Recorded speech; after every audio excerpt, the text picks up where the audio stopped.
So many of us sit in that restless silence, staring at a phone that doesn't ring, waiting for a message that doesn't come. We tell ourselves stories about why someone hasn't called, why they haven't reached out, and those stories often leave us feeling unworthy, rejected, or invisible. But the truth is, connection begins inside of us long before it shows up on a phone screen. Today, I want to share with you 8 truths that will shift your perspective so deeply that the energy you carry will invite him to call, to text, and to reach for you. There is a huge difference between chasing someone and attracting them. Chasing comes from a place of fear of being left out, fear of being forgotten, fear of not being chosen. When you chase, you're essentially saying, my worth depends on whether you pick me. And the problem with that mindset is that it hands all of your power over to someone else. Think about it this way. When you chase, you're running after someone who isn't running towards you. That creates imbalance, and imbalance in love often leads to exhaustion, resentment, and heartbreak. But attraction is completely different. Attraction doesn't require you to beg, force, or prove yourself. Attraction is about becoming so deeply rooted in your own value that people naturally want to draw closer to you. Attraction happens when you stop waiting for the call and instead pour energy into your own growth. When you laugh without needing an audience. When you pursue your goals with passion. When you walk into a room with your head high, not because you think you're better than anyone else, but because you know you're enough, something shifts. That shift is magnetic. Here's the truth. People are drawn to peace, not panic. They are drawn to presence, not desperation. When you are living fully, when your energy says, I am whole whether you call or not, that's when the phone buzzes, not because you manipulated it, but because your wholeness created a gravitational pull. So instead of chasing texts, start attracting respect. Instead of begging for love, start embodying love. When you stop running after someone's approval, you leave space for them to run towards you. And that is the beginning of real connection. One of the hardest truths to face in relationships is this. Silence hurts more than words. When the phone doesn't ring, when the text doesn't come, our minds don't just sit in neutral. They begin writing stories, and usually those stories are not kind to us.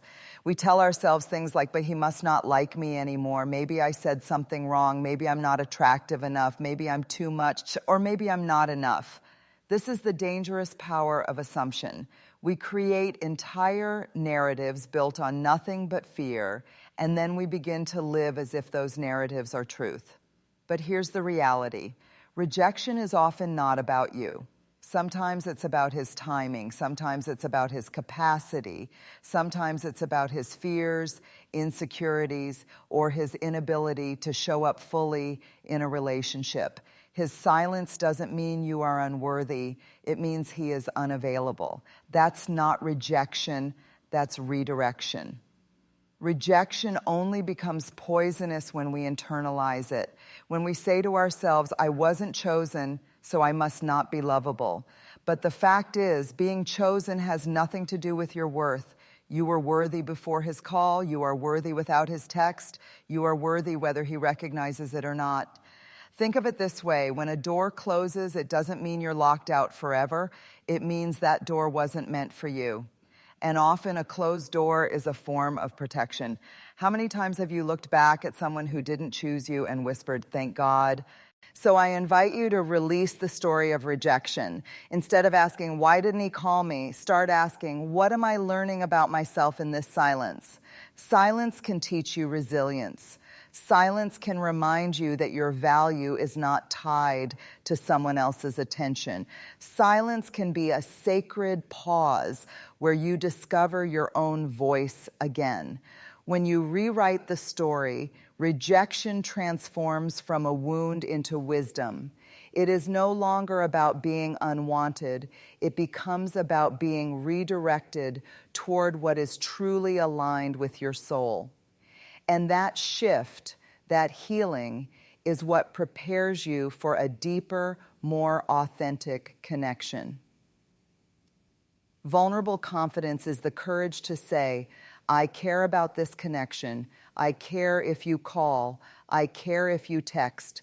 But my value does not rise or fall based on what you decide to do. It's admitting your desire without giving away your dignity. It's showing your heart without handing over your self-worth. Here's the truth. People are not drawn to perfection. They are drawn to authenticity. When you try to look too flawless, too unbothered, too detached, it creates distance. But when you let someone see both your strength and your softness, you create trust. And trust is the foundation of every lasting relationship. Think about it. Who do you feel closest to? It's not the person who pretends to have it all together. It's the one who says, me too, I've been there, I struggle sometimes. That level of honesty builds intimacy faster than any game of pretending not to care. Vulnerable confidence also means you stop overperforming for love. You don't have to text first every time. You don't have to prove your value through overgiving, oversharing, or overcommitting. Instead, you can stand in a quiet strength that says, I know who I am. I know what I bring. I don't need to fight for a seat at the table. I am the table. And here's the beautiful paradox. When you stop trying to be invincible, you actually become more magnetic, because nothing is more attractive than someone who knows they're human yet still stands tall in their worth. So if you want that call, if you want that text, don't chase it, don't demand it. Live with vulnerable confidence. Be open, be real, but also be grounded in who you are. That balance of honesty and strength creates a safe space for him to reach out, not because you pressured him, but because your presence feels genuine, trustworthy, and rare. When we care about someone deeply, our first instinct is often to hold on tighter. We think that if we text more, call more, remind them more, they will somehow feel how much we care. But here's the irony. Pressure almost always creates distance. What suffocates love is not a lack of passion. It's the absence of breathing room. Love, like oxygen, needs space. Think of it this way. When you plant a seed, you don't dig it up every day to see if it's growing. You water it, give it sunlight, and then you step back. Growth happens in the stillness, not in the constant pulling and checking. Relationships are the same. When you constantly demand proof, when you try to control the outcome, you rob the connection of its natural rhythm. Creating space doesn't mean you stop caring. It doesn't mean you withdraw your love or build walls. It simply means you trust enough to loosen your grip. You give the other person room to choose you, not out of pressure, but out of genuine desire. Because here's the truth. A love that is chosen freely is always stronger than a love that is coerced. We often mistake silence for rejection, but sometimes silence is just someone taking a breath, figuring out how they feel, or working through their own fears. If you rush them, if you flood them with messages and expectations, you don't give them the gift of clarity. You give them the burden of pressure, and pressure doesn't inspire connection. It creates escape routes. Think about your own life. Have you ever felt smothered by someone's attention? At first it feels flattering, but eventually it becomes overwhelming. You start to crave space. Not because you don't care, but because you need room to breathe. The same is true for him. If every moment is filled with expectation, why didn't you reply yet? Do you still care? Where are you? Then the connection becomes heavy instead of life-giving. Space is not the enemy of intimacy. In fact, it is what makes intimacy possible. When you lean back, when you stop micromanaging the relationship, you allow curiosity to grow. He begins to wonder about you, to miss you, to want to reach out. And when he does call or text, it's not because you pushed him, it's because he truly wanted to. That is the kind of connection that lasts. So the next time you feel the urge to tighten your grip, pause, ask yourself, am I trying to control this or am I allowing it to breathe? Choosing space over pressure is not about losing love. It's about making sure the love you have is real, mutual, and sustainable. Every single one of us carries an energy that speaks long before our words ever do. You know this is true. Think about the times you've walked into a room and immediately felt the atmosphere shift. Maybe one person's presence brought calm, laughter, or comfort. Maybe someone else's energy felt heavy, tense, or draining. They didn't have to say a single word, yet you knew exactly how they were showing up. That's because energy communicates louder than language. When you're waiting for a call or a text, it's easy to slip into desperation without realizing it. You might still be smiling, still sending casual messages, still pretending to be fine, but the truth leaks out. People can sense when you're anxious, when you're trying too hard, or when you're afraid of being forgotten. That energy pushes them away, even if your words are polite. But when your energy is grounded in authenticity, when you are aligned with your values, when you're living a life you're proud of, when you know your worth regardless of who texts you, your presence becomes magnetic. It's not about acting cool or pretending not to care. Pretending is exhausting. Authenticity is effortless. Here's the secret. Authenticity isn't about perfection. It's about congruence. It's when your inside matches your outside. It's when you're not performing, not pretending, not shrinking, but simply showing up as the real you. And the real you is always more powerful than the version of yourself you think someone wants to see. That kind of energy is unforgettable. It lingers. People feel it even when you're not there. It's why some people think about you out of nowhere and decide to reach out. It's why the phone rings. It's not manipulation, it's resonance.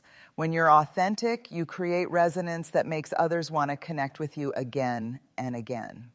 So instead of asking yourself, what should I text so he'll respond? Ask, what energy am I carrying right now? Are you radiating fear or are you radiating peace? Are you sending out neediness or are you radiating self-respect?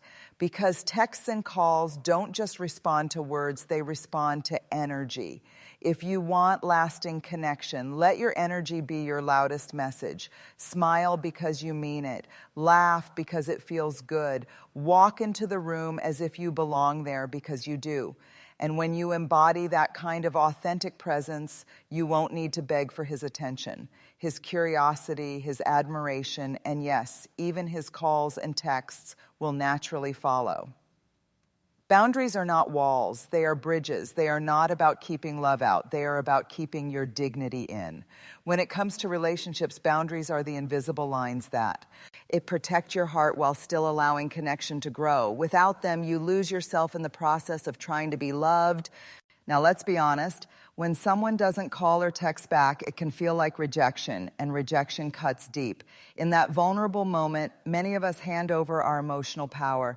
We let one person's silence decide how we feel about ourselves. Suddenly, we're not just disappointed, we're spiraling. We're replaying every conversation, questioning every word, wondering what we did wrong.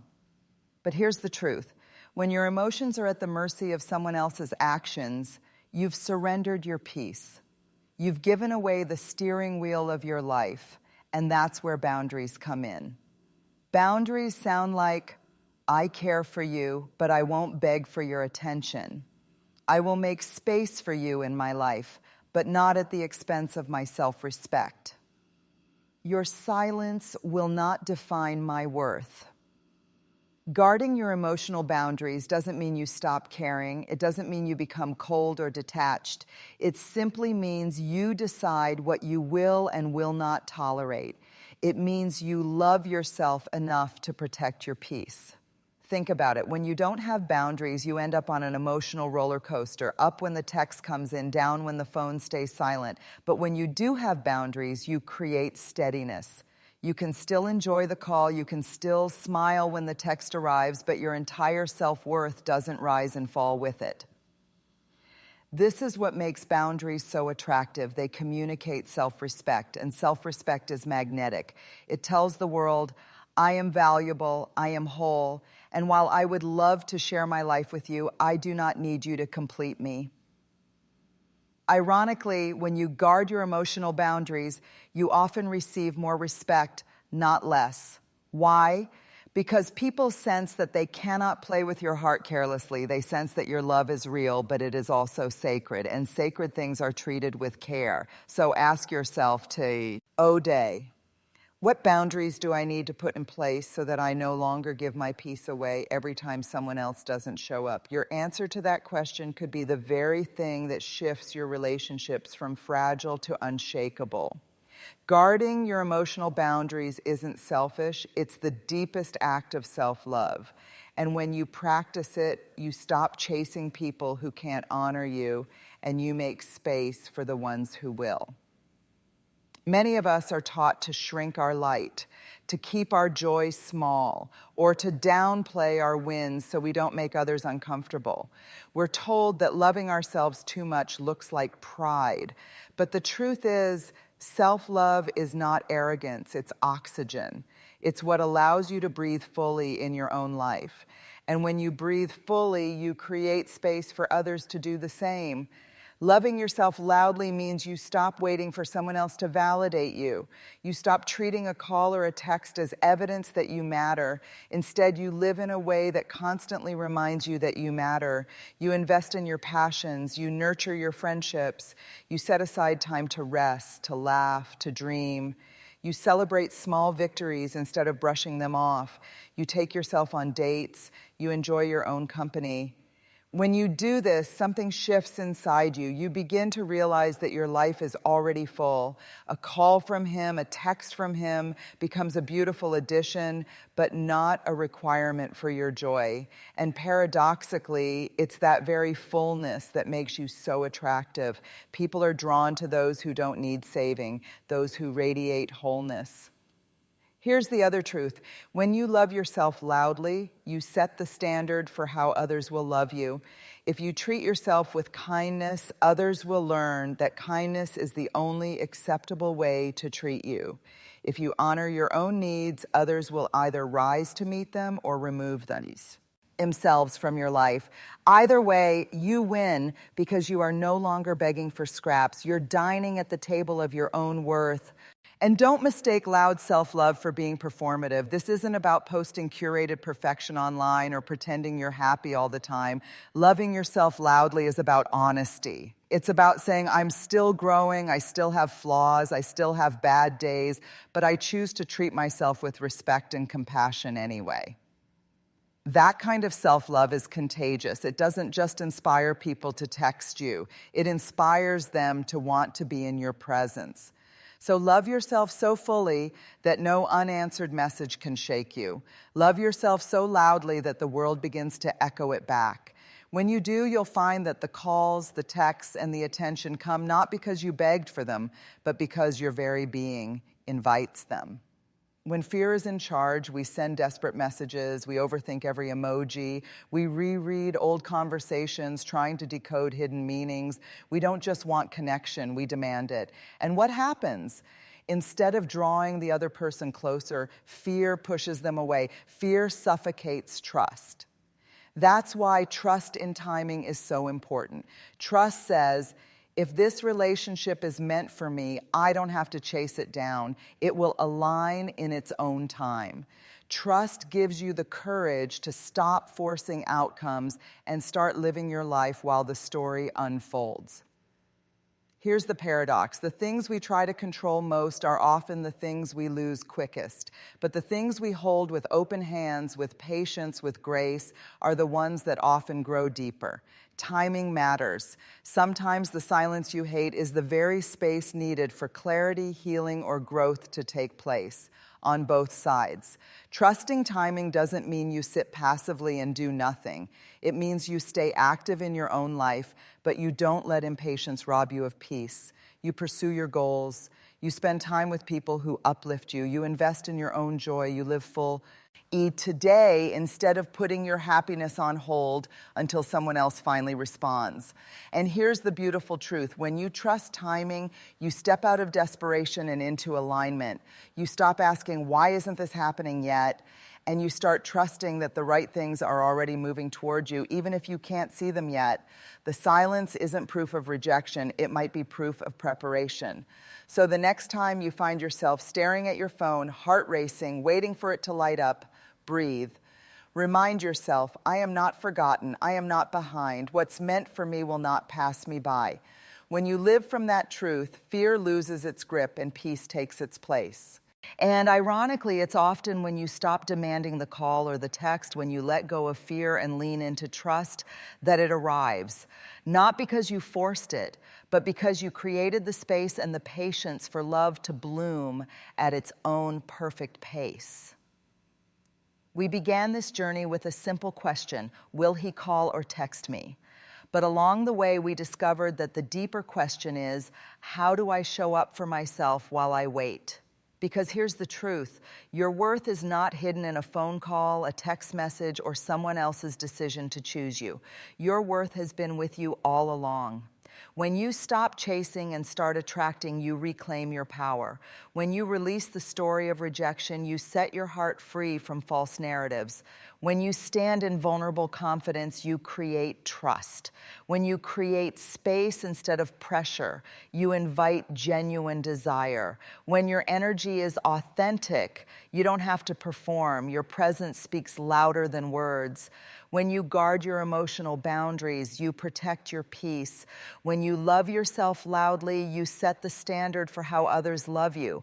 And when you trust timing over fear, you step out of desperation and into alignment. So yes, he may call, he may text, and when he does, it will not be because you begged or bent yourself out of shape. It will be because your authenticity, your confidence, and your wholeness drew him in. But even if he doesn't, you will no longer be waiting empty-handed. You will be standing full, strong, and radiant in your own life. Because at the end of the day, the goal was never just to hear from him. The goal was to come home to yourself. And when you do that, connection always follows.